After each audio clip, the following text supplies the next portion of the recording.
Maharashtra TV9 news. संकल्प सर्वसामान्यांच्या हिताचा. भारत हा विकसनशील देश आहे. शिक्षण ही काळाची गरज आहे. शिक्षणामुळेच माणसाची प्रगती होते. माणसाची प्रगती झाली की देशाची प्रगती होणार आहे. त्यामुळे भारताचा नावलौकिक जगात होईल. शिक्षणाने माणसाची जीवनशैली सुधारते. प्रत्येक शिक्षकाने शास्त्रज्ञ म्हणून स्वतःचा वर्ग ही एक प्रयोगशाळा आहे असे समजून विविध प्रयोग करणे गरजेचे असल्याचे त्यांनी सांगितले. शिक्षकांनी विद्यार्थ्यांमध्ये नैतिक मूल्य रुजवणे गरजेचे असल्याचे त्यांनी सांगितले. ते पुढे म्हणाले, मोबाईल मुक्त विद्यार्थी तयार करणे गरजेचे आहे.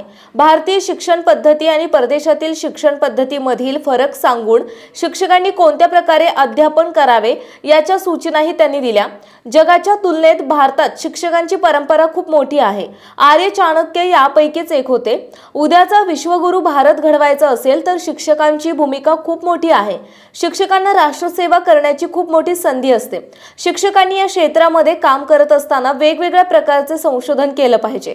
त्याच माध्यमातून विद्यार्थी घडला तर उद्याचा विश्वगुरू असणारा भारत निश्चित घडेल.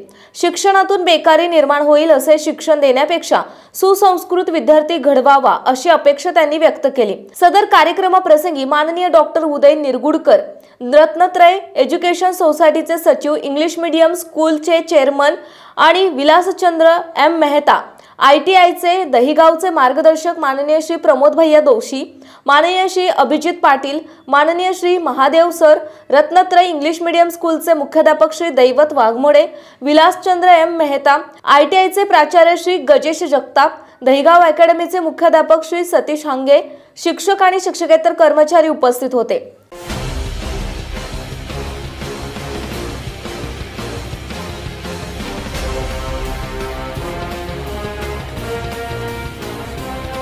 Maharashtra TV9 news. संकल्प सर्वसामान्यांच्या हिताचा.